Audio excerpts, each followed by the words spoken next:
Can I be real or is it boring? To give you a peace of mind, cause mine is so enormous. We past the norm, Norman, while you're conforming. Like comforting mattresses. What up, though? It's that nigga Bob, man. And I don't really be into the politics and all that shit, but like, subscribe, and share so we good. Yeah, 100K today. Let's see what my best got to say about Trump pandering to black people.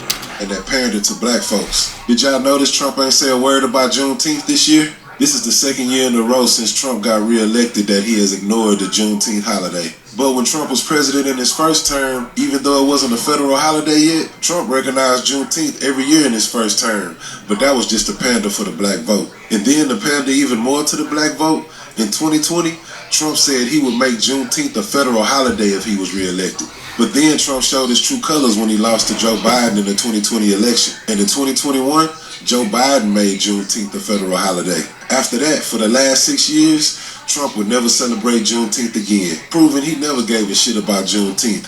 He only acted like he cared for the black vote. But this is how you know all his followers are in a cult, because now all his followers hate Juneteenth. Even Trump's black followers hate Juneteenth. And it's all because their cult leader, Donald Trump, hates Juneteenth. Yeah, it's a cult, bro. It's definitely a cult, but it is what it is, you know what I'm saying? I don't really care. Fuck them. You know but Donald Trump only hates Juneteenth because he lost to Joe Biden in the 2020 election. He hate anything about Obama. He hate Obama more than Biden, though. And because Joe Biden was able to make Juneteenth a federal holiday before Donald Trump was. Trump is a sore-losing, manipulating white supremacist. I said what I said. Here's more. Okay, so that was that one. You know what I'm saying? Then we got this. I'm happy to announce on your show that we're not going to take this laying down. You want to attack my character? Come at me. Bring it on. I'll see you in court. So you're going to sue them? Absolutely. It's coming tomorrow. Look at him blinking. Though. Tomorrow you will be dropping a lawsuit against the Atlanta. Look at the blinks. Yes, I will. The blinks is telling. Like, bro, you can't even. You can't even act regular. Information, and because you know what, Maria, we have to fight back against the fake news. It's blah blah blah. Listen, Cash Patel said all this yesterday, which means technically tomorrow is today, and he actually did file that lawsuit. He said he was gonna file $250 million that he wants from Atlanta. Definitely. Oh, he wasn't alive. He did that blinking. I thought that nigga was bullshit. That nigga was blanking his ass off. Now, if you're not caught up to date, Cash Patel is suing the Atlantic, which is like a newspaper company, for an article that they put out. The article was titled, "The FBI Director is MIA." Pretty much labels Cash Patel as a raging drunk, and he's always absent. They said that he forgot the password to his FBI laptop, logged himself out, locked himself out, and started freaking out, telling everybody he got fired. Then he gets drunk all the time. He's always blackout drunk. One time he was so blackout drunk, they said they needed to use SWAT equipment to knock down the door to get to where he was. Now Cash Patel saying all this is fake, it's false news. And that's why he's suing for defamation of character. Which makes me wonder what the Atlantic has to say about this. I say that I am a very careful, very diligent, award-winning investigative reporter with a history of award-winning work across multiple organizations. You and I, in fact, have worked together previously. I stand by every word of this reporting. We had excellent attorneys, and it is a surprising statement, but a very telling statement, I believe. And I would also note, we reached out for comment to the White House and to the Justice Department, neither of which disputed anything. We gave multiple opportunities, including... If I gotta translate that for y'all, she just said, we ain't lie about a thing. Yeah, we got witnesses and we got proof. So if you gonna file that lawsuit, do what you gotta do. Just like you got lawyers. We got them too. Yeah. Discovery is gonna be very interesting. I wonder how this turned out. There was one more thing Cash Patel said in this interview that I really wanted you all. They didn't type to let shit die down and her ass just end up, something. Cause this is 9 weeks ago. What's going on with her? To pay attention to. Every time I see President Trump, he says this repeatedly that the election was rigged. You've been at the FBI now 14 months. Have you done anything about that? And do you have anything to tell us about that? We have found all this information. We are working with our Department of Justice partners, and I am never going to let this go. That's not something I'm going to allow on my watch. Okay. So let me get this straight. You got all the information on the rigged elections. You're ready to make arrests on the rigged elections because rigged elections is not something you're going to let go. It's not something you're going to allow under your watch. Nothing happened. I find that interesting coming from the man who had all the information on the Epstein files. and made no arrest. Thank you for making it very clear what you will let go and what you will allow under your watch. In the meantime, I hope you have a wonderful day. You know I love you, and that's fire, bro. Shout out to him. Go check his page out. I don't know how to fuck it. See you tomorrow. But if I don't, stay out of trouble. My daddy. See what Martin Luther King was doing. He was taking young men and women and marching them to places where he wanted us to be able to sit down.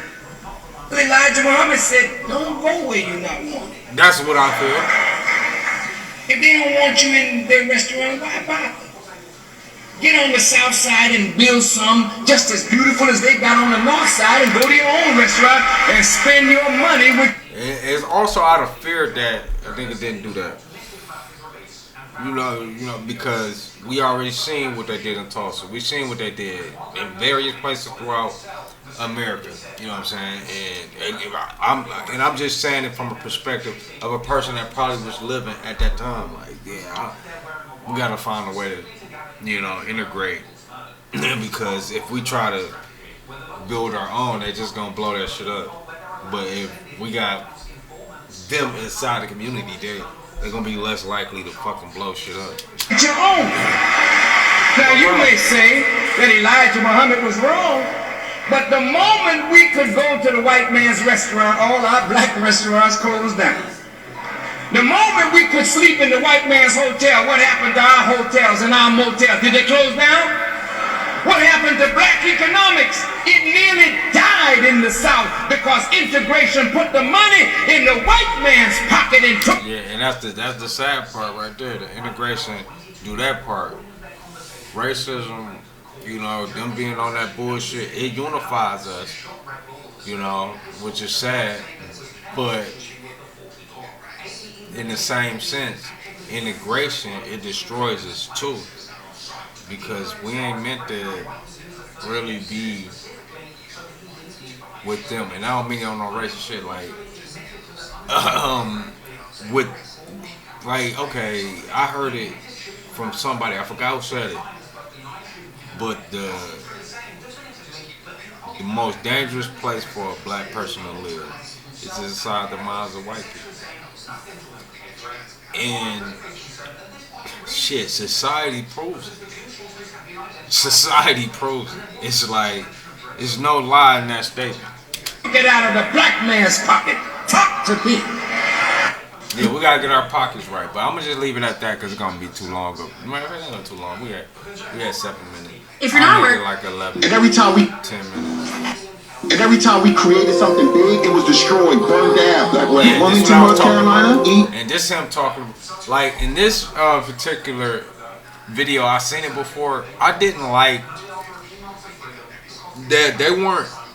It wasn't so much educated enough, but intellectually aware enough to understand this dude that they was talking to was dismissing everything. So it's like, yeah, explain it to him, but then in the same sense, because there was another educated brother in there, but they didn't, he didn't insert himself in the conversation enough, I feel, when I looked at the conversation, this podcast. Rosewood, Tulsa, Philadelphia, Chester, Pennsylvania, Wilmington, North Carolina, Blackwood, South Carolina, Jersey. Anytime we had any infrastructure, two things happen. You know what Central Park is, right? No, it's not. Central Park was actually a place called Seneca Village. It was when free black people decided to converge in one area, and they decided to redistrict that area, even though they owned the land and the houses that they built free and clear, and they destroyed those people. Displaced them. And I'm glad this video came up because I was just talking about this earlier. People and built a park around it. There's a place called Lake Lanier. It used to be a thriving black town. They decided to the black folks, get rid of the ones that couldn't. And then people right now are voting on it every weekend. That's what happened to us. That's what got destroyed. And every time we create... And they trying to explain this to Africans, and their whole perception has been, obviously molded from, television and just what people tell them about American black people. So it's just like, yeah, that's it. That shit is wild. So we probably got enough time for one more video. We have 58 million black people in America. We all know in this country.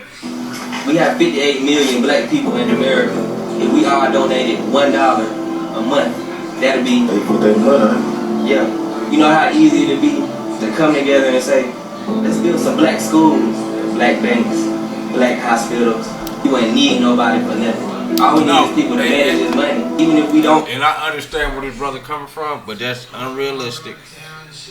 It's unrealistic because we got a whole bunch of people that don't think like that. We got a bunch of people that's mentality just black people.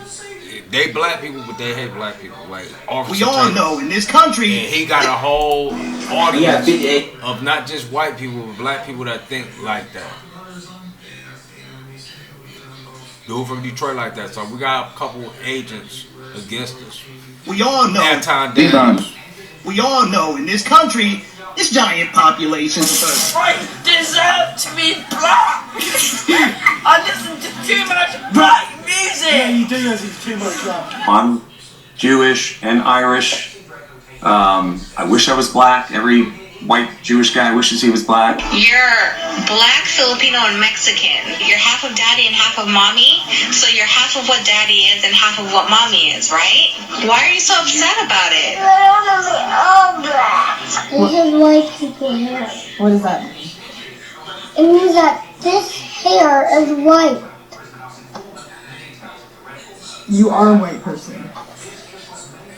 I'm not supposed to be white, we're supposed to be black, and we're black. We're the only ones who made it look so good that we got them ready to crash out and revoke their white privilege. We all know in this country.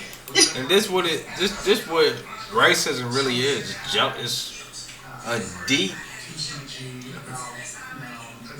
love disguised as hatred. It's jealousy. It's envy. It's like, yo, I wish I could be that, but I can't be that. It's so cool when some of the lamest niggas y'all be up there, you know, approaching. They ain't even cool like that. You know, they the lame ones. Walk up on the cool ones. You probably get y'all beat the fuck up. You know, because the. But I ain't gonna stay on that. I'm just gonna be like, leave it at that. Like, subscribe, and share. Stay peaceful, productive, and positive. It's that nigga mom, and much love. Can I be real or is it boring? To give you a peace of mind, cause mine is so enormous. Way past the norm, Norman, while you're conforming. Like comforting mattresses that comfort them with torment snoring. Like you in your own home with a home phone. I'm on like E.T., got a phone home past the moon. It's not a movie, I'm about to fly past it soon. Spiritually, I roam alone. Physically, I'm eating off.